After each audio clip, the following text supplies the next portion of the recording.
de vuelta con la doctora Carmen Adames, quien es médico epidemióloga, quien es la directora del SEDMA, Hospital de los Maestros, y quien ha analizado aquí, ¿verdad?, en nuestro primer bloque, parte de todo lo que son estos virus que azotan a la República Dominicana y a su población.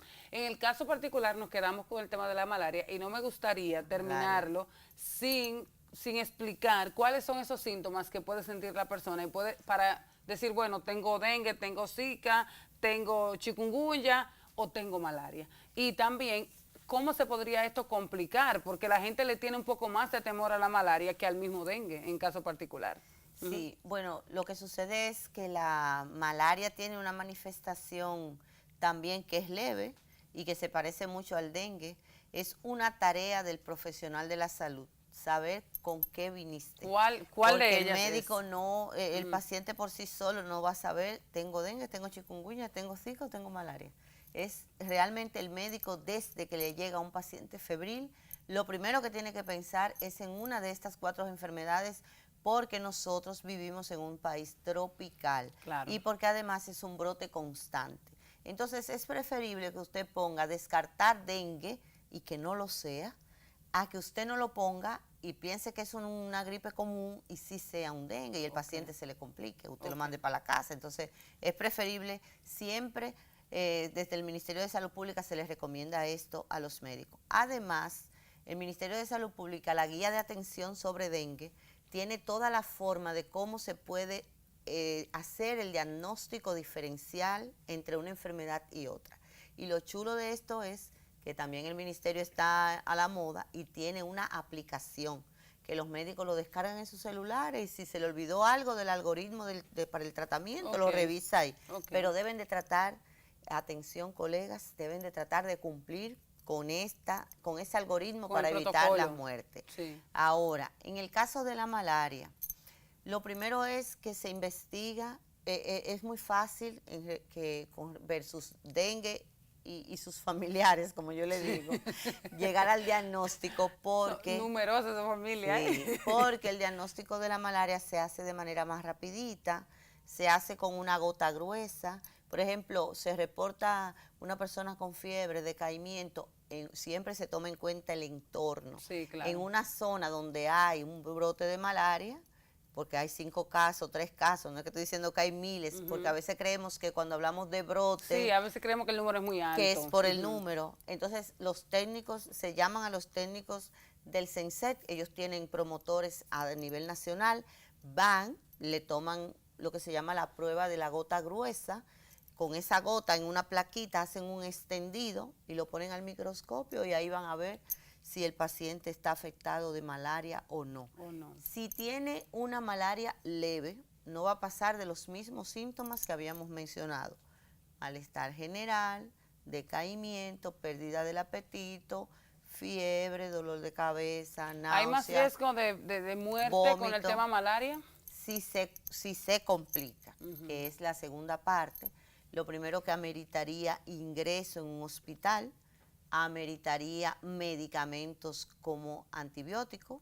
El paciente puede hacer ictericia, es decir, que se puede colorear los ojos amarillo, la piel, como cuando dice la canción de que me sube la bilirrubina, sí, así mismo.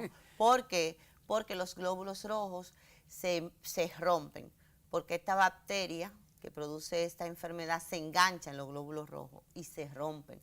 Entonces ahí viene la complicación y el paciente puede fallecer porque le van a fallar órganos vitales como son el corazón, el hígado, el sistema circulatorio. Entonces ahí sí. ¿Cuándo ocurre una muerte? Cuando el paciente no va a tiempo. Si el paciente va a tiempo y se detecta con esa muestra que yo te dije que es tan sencilla, y se le da su tratamiento, lo más probable es que el paciente regularmente el paciente no fallece. La incidencia de muerte por malaria es muy baja en la República Dominicana. Hay que tomar en cuenta algunos factores. Por ejemplo, si es un extranjero que tú sabes que no tienen seguro, se quedan en la casa, tienen barreras con el lenguaje. Entonces, regularmente a veces son envejecientes, como el caso que te mencioné que falleció, Sí. un paciente de 68 años. Entonces, eso aumenta el riesgo. Y Pero cuando, por malaria, ejemplo, nosotros tenemos una realidad ahí en la zona fronteriza, y es que nosotros compartimos una frontera con Haití. Haití, un país que tiene una situación de salubridad bastante precaria, pero además también con su economía bastante colapsada. En materia de lo que nosotros podemos reflejar desde aquí hacia allá, o sea, recibimos mucha gente en condiciones muy vulnerables. O sea, ¿hasta dónde, por ejemplo, se convierte un riesgo la frontera con esta condición de salud de Haití y la República Dominicana en estos tipos de virus? Es un riesgo permanente y que está ahí, yo digo que de manera latente, que nuestras autoridades lo saben y que han tratado, incluso hay varios acuerdos binacionales para tratar de disminuirlo. Como tú bien sabes, hay una gran cantidad de extranjeras que aquí es que vienen a dar a luz, y si tienen alguna patología de base, si vienen con una enfermedad infectocontagiosa, obviamente que van a afectar ese entorno hospitalario donde ellas se encuentren, pero hay proyectos para esto. No sé si ya se le está dando curso, pero había un proyecto muy interesante de hacer un establecimiento de salud justo en la frontera para que ellas no tuvieran que pasar para acá.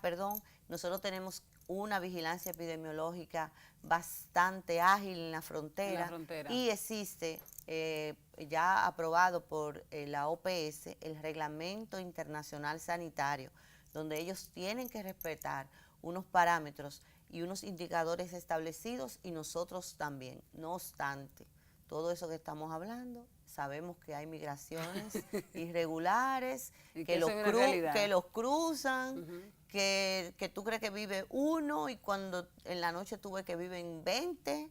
O sea, y es una amenaza constante para nuestra población. Esa es la verdad. Doctora, brote de influenza en la República Dominicana, sobre todo en niños y ese tipo de cosas. O sea, ¿hay algún caso de manera particular que pueda llamar la atención o es típico del tiempo, de la época? Sí, como tú dices, es típico del tiempo. Yo no le llamaría brote. Okay. Es un aumento en el número de casos. Realmente no tengo la estadística para compararla con el año anterior, pero se han reportado unos 50 y tanto de casos, no exactamente de influenza, sino de IRA, que son las infecciones respiratorias agudas, donde cae la influenza, donde cae la gripe común, y todo ese tipo de afecciones. También está muy enlazada con el tema ambiental. Claro. Recordemos que para esta época, aunque a mí no me ha dado todavía, pero como que da una especie de frío, la temperatura se pone más cálida y esos virus aumentan esa circulación. Pero ¿qué pasa con este virus de la influenza? Que es tan fácil tú pasármelo a mí y yo pasártelo a ti. Con que yo me haya hecho esto y luego te toque. Sí. Con que yo tome agua y luego te dé en el mismo vaso. Con el tema de los besos, que nosotros los dominicanos nos encanta saludar con besos. Con el tema de hablar cerca, porque todo el que habla expele unas gotitas pequeñitas. A veces no nos damos cuenta a menos que tengamos un foco de luz. Sí. Y esas gotitas son las que transportan ese virus. Entonces ese virus es altamente contagioso y tú ves que en una casa empieza uno, ay, tengo gripe, no te me pegues que tú tienes, pero nadie toma las medidas. No, nadie. Y al cabo de unos días todo el mundo en la casa tiene gripe. Entonces lo que se hace son las recomendaciones del tema de no encerrarse, porque hay personas que cuando vienen estos periodos entonces se encierran demasiado. Hay que dejar siempre una abertura en las habitaciones para que haya un intercambio de aire. Aparte de eso, el tema de mantener el lavado de manos, eso es vital antes de ir al baño, después de comer, antes de preparar los alimentos, después de chatear, aunque usted no lo crea, después de chatear, celulares. porque los celulares realmente están bastante contaminados, y entonces tomar muchos líquidos, agua, jugos naturales, limonadas, etcétera. Estoy diciendo líquidos, porque tú sabes cuando uno habla de líquidos que la gente piensa, ¿verdad? Sí, de todo. Exacto, eso es para Navidad que se va a tomar eso, exactamente. Sí. Doctora, y antes de concluir la entrevista, ¿cómo está el Hospital de los Maestros? O sea, ¿cómo van los trabajos por allá? ¿Y cuál es el nivel de atención? O sea, usted de ahora dentro de lo que es la parte magisterial, tienen cambio de autoridades en la parte gremial, como la ADP y todo eso. ¿Cómo va la demanda ya de los servicios y cómo están ustedes en materia de respuesta? Bueno, una síntesis apretada. Te puedo decir que hemos hecho mejoras importantes en el tema de la infraestructura, en la oferta de servicios. Tenemos más de 25 especialidades médicas. En el tema de dar consultas los sábados, que era una demanda que encontramos a nuestra llegada, la reapertura de servicios que encontramos cerrados. O sea, hemos estado tratando de aumentar lo que es esa oferta para nuestros queridos maestros. Pero yo pienso que fundamentalmente el anuncio más importante es decir que el próximo año el gobierno de la República Dominicana autorizó a que el hospital sea intervenido por la OISOE. Para nosotros es sumamente importante porque ya la mayoría de los usuarios del hospital, porque los maestros afiliados a la ARS-SENMA tienen cientos de redes y ellos eligen a dónde ir. Claro. Pero el que decide ir al hospital, que es aquel que luchó por esa estructura, son pacientes en su mayoría ya envejecientes, pensionados, y la estructura que tenemos no lo ayuda.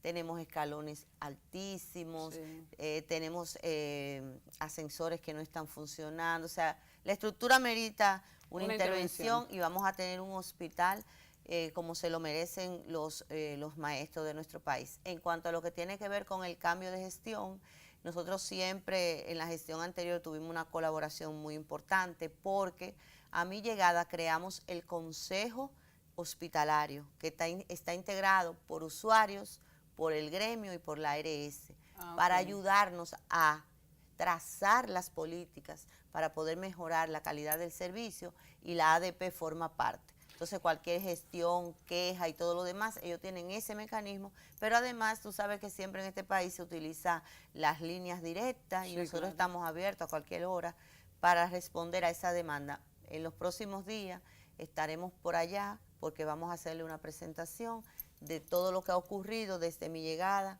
hasta el momento. ¿Qué tiempo tiene usted allá dirigiendo Voy a el cumplir hospital? 2 años en febrero del 2019. Ok, entonces me dice que el gobierno va a partir del año entrante, del 2019. ¿Ya tienen fecha más o menos o quedaron algún parámetro? No, yo sí tenemos las comunicaciones que ha mandado el presidente y sabemos que, y ya fueron los arquitectos, ya hicieron el levantamiento, ya tenemos el proyecto elaborado.